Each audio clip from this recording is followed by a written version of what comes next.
The difference between love and control, most people miss this. Have you ever felt guilty for simply wanting space? Have you ever caught yourself explaining harmless things that shouldn't even require explanation? Who you were talking to? Why you took too long to reply? Why you wanted a moment alone? Why you seemed distant for a few hours? And maybe the strangest part is this: at first, it didn't feel toxic. It felt like love. It felt like someone deeply cared about you. Someone emotionally invested. Someone afraid of losing you. And because of that, you ignored the subtle discomfort growing inside the relationship. But slowly, something changed.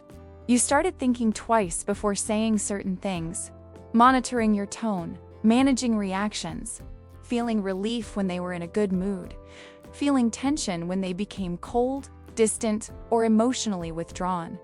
And without realizing it, you stopped feeling emotionally free. That is the part most people miss. Because control rarely begins with demands. It begins when you slowly start adjusting yourself emotionally to avoid conflict, guilt, or disapproval. And the dangerous thing about emotional control is that it often disguises itself as love for a very long time.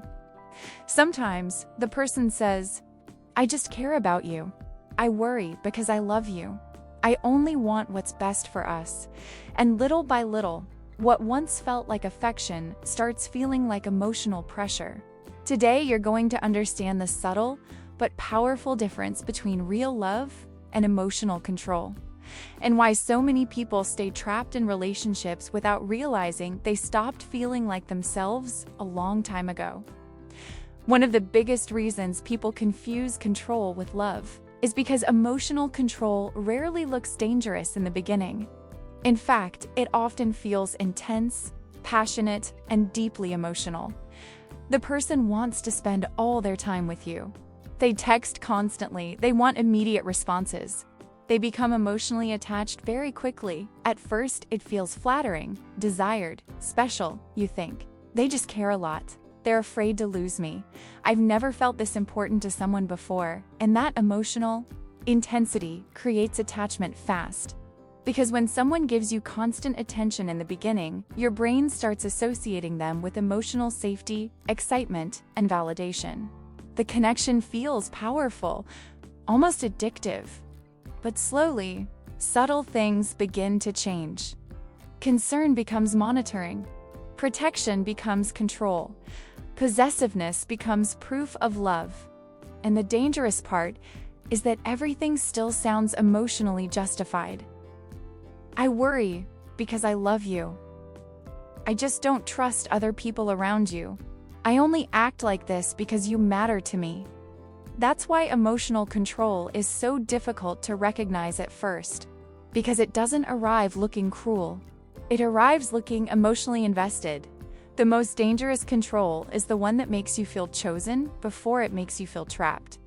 And many people don't realize the difference until they start noticing something important disappearing from the relationship: their emotional freedom. Because real love may create closeness, but it should never make you feel emotionally monitored all the time. There's a very important emotional difference between love and control. Love makes you feel safe.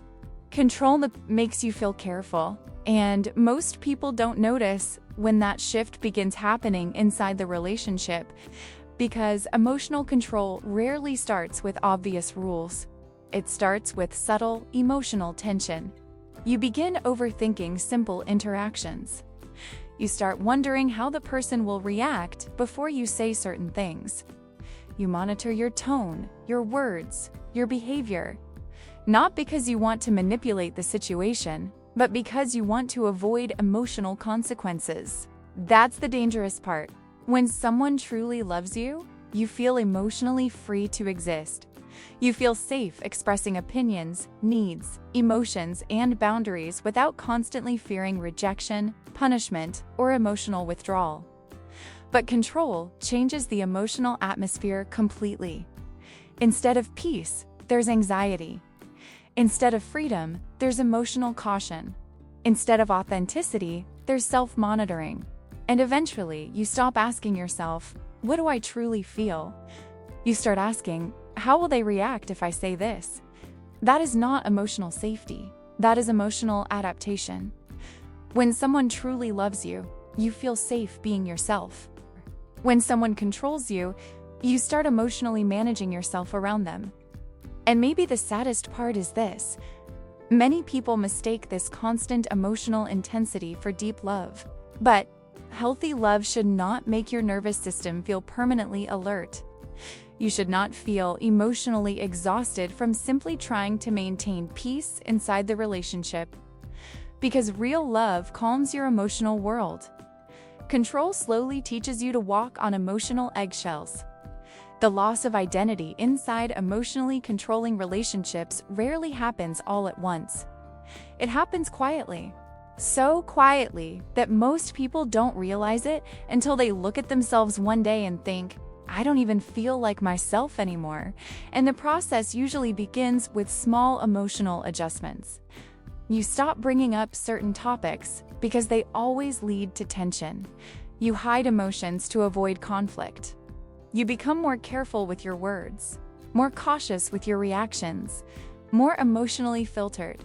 At first, it feels harmless. You tell yourself you're just trying to keep the relationship stable, trying to avoid unnecessary arguments, trying to protect the connection. But slowly, those adjustments start changing you. You laugh less freely, speak less openly, express less honestly. You become emotionally smaller inside the relationship without fully noticing it. And the most dangerous part is this: you start adapting so much to the emotional environment that you stop asking yourself what you actually need. You stop expressing yourself naturally and start performing emotional survival. That sentence explains more relationships than people realize. Because emotional control trains people to prioritize emotional safety over authenticity. You become hyper-aware of moods, reactions, and tension. And eventually, maintaining peace becomes more important than being yourself. But real love should never require you to slowly disappear in order to keep the relationship functioning. Real love allows you to exist fully. Control slowly conditions you to reduce yourself emotionally until silence feels safer than honesty. One of the biggest misconceptions about emotional control is believing it always looks loud, angry, or openly manipulative. But some of the most powerful forms of control happen in silence. Sometimes, nobody is yelling. Nobody is insulting you directly. Nobody is making obvious threats. And yet, you still feel emotionally trapped. Because control doesn't always come through aggression.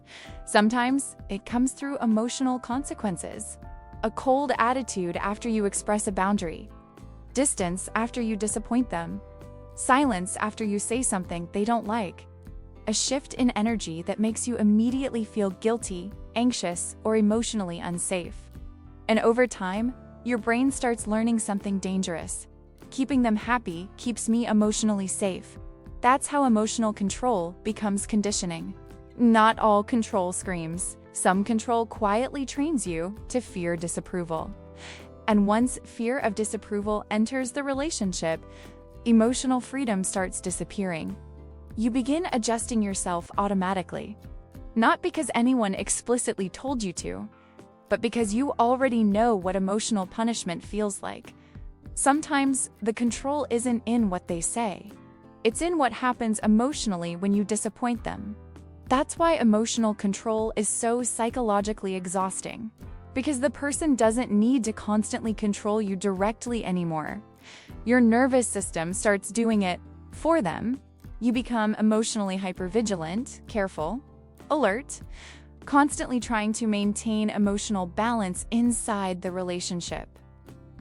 And the scariest part is that many people call this being considerate or trying to make the relationship work, while slowly losing emotional peace without realizing it. If emotionally controlling relationships were painful all the time, most people would leave much sooner. But that's not how emotional control works. There are good moments too. Moments of affection, emotional closeness, intense connection. Moments where the person suddenly becomes loving, attentive, emotionally available again. And those moments change everything. Because just when you start feeling emotionally exhausted, something happens that gives you hope again. A kind message, an apology, a moment of warmth, a version of the person that reminds you why you fell in love in the first place. And suddenly, all the pain becomes emotionally confusing again. That's why emotional control creates such deep attachment. The brain becomes addicted to unpredictable affection because hope is emotionally intoxicating. This is what psychologists call intermittent reinforcement.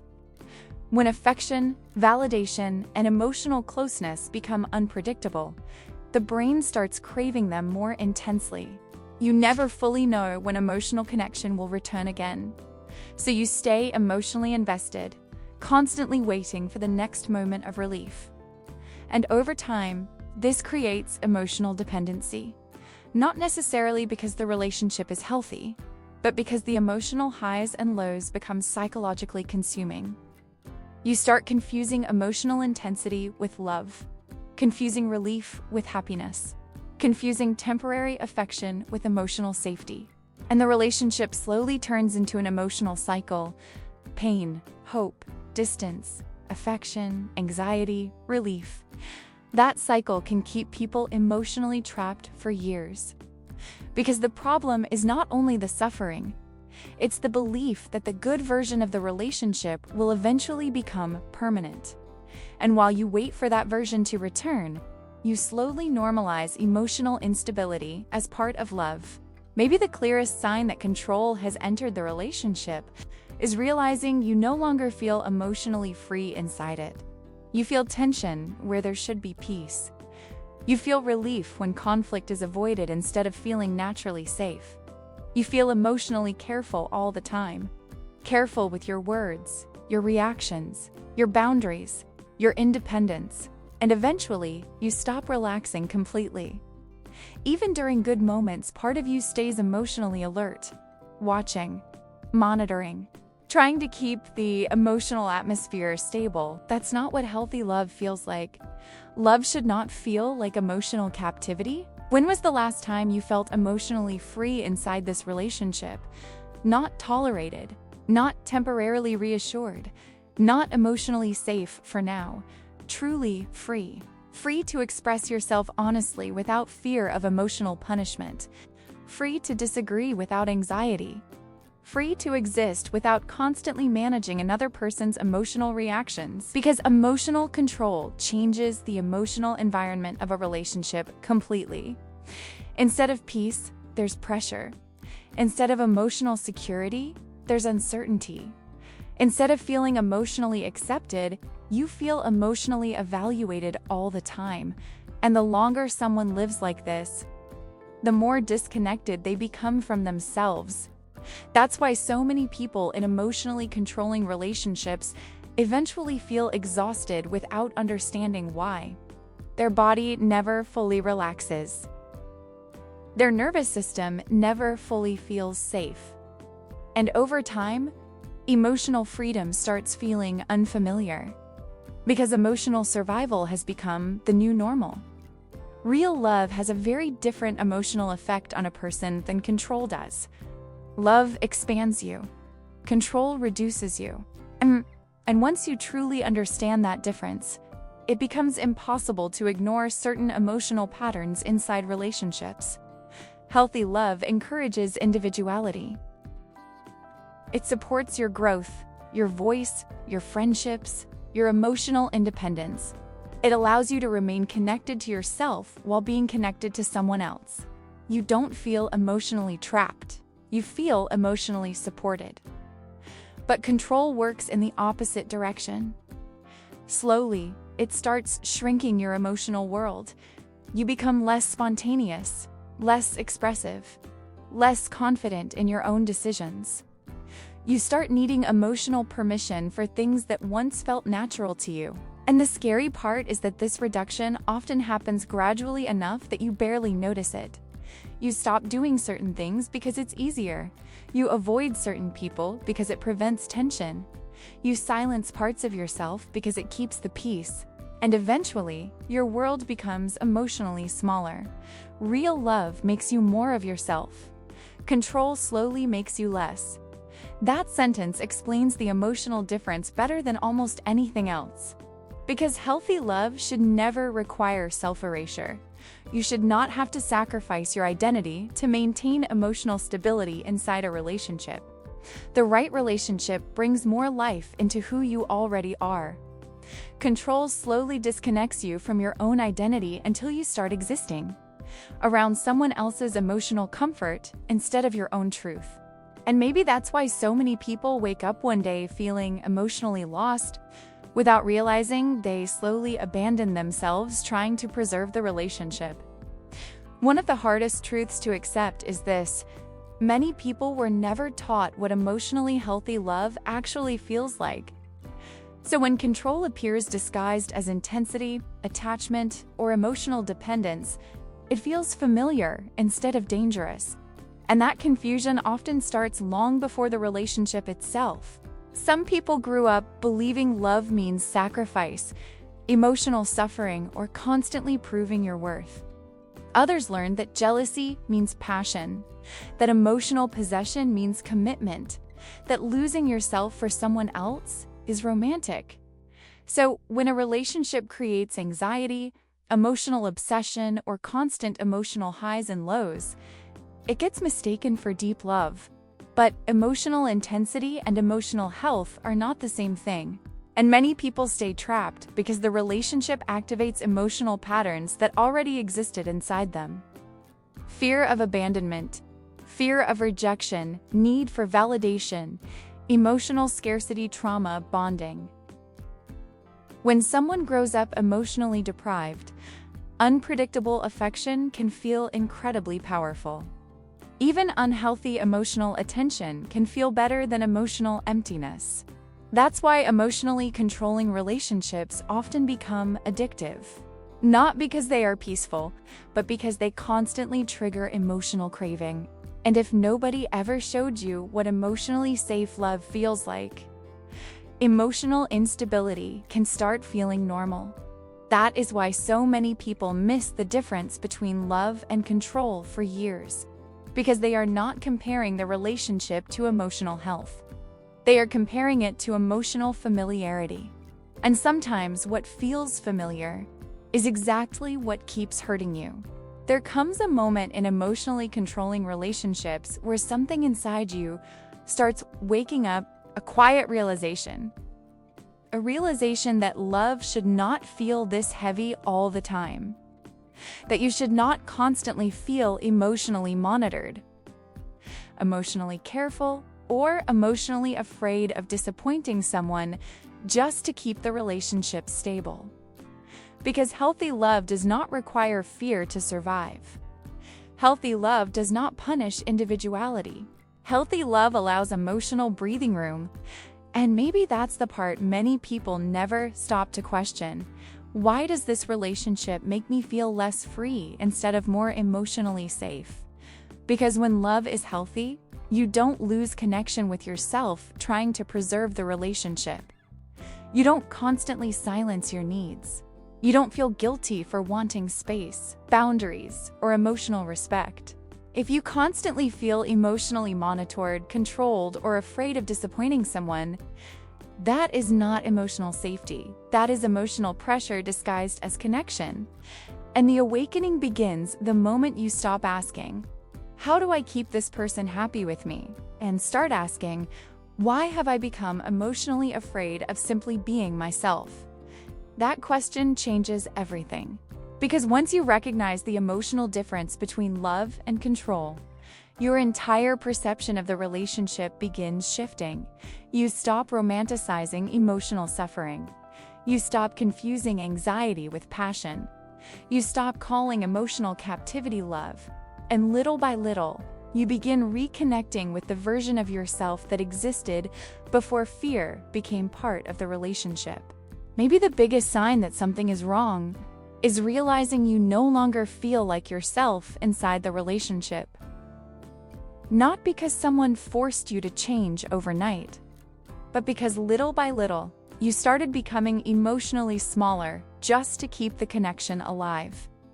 You became more careful, more anxious, more emotionally dependent on approval, reassurance, and emotional stability. And over time, you stopped noticing how much of yourself had quietly disappeared. That's what emotional control does. It disconnects people from themselves slowly enough that they mistake survival for love. But recognizing that pattern is powerful, because awareness is where emotional freedom begins. The moment you stop normalizing emotional pressure, you start reconnecting with your own clarity again. And maybe that's the most important thing to remember after this video. Real love should not make you afraid to be yourself. Real love should not require emotional self-erasure. Real love should not force you to constantly earn emotional safety. Maybe the relationship isn't making you too sensitive. Maybe your mind and body have been trying to warn you for a very long time that something about this connection no longer feels emotionally safe. And the beautiful thing is this: emotional freedom is still possible. Clarity can return. Self-trust can be rebuilt. And the version of you that feels emotionally safe, authentic, and free is not gone forever. It's waiting for you to stop abandoning yourself in order to keep someone else comfortable.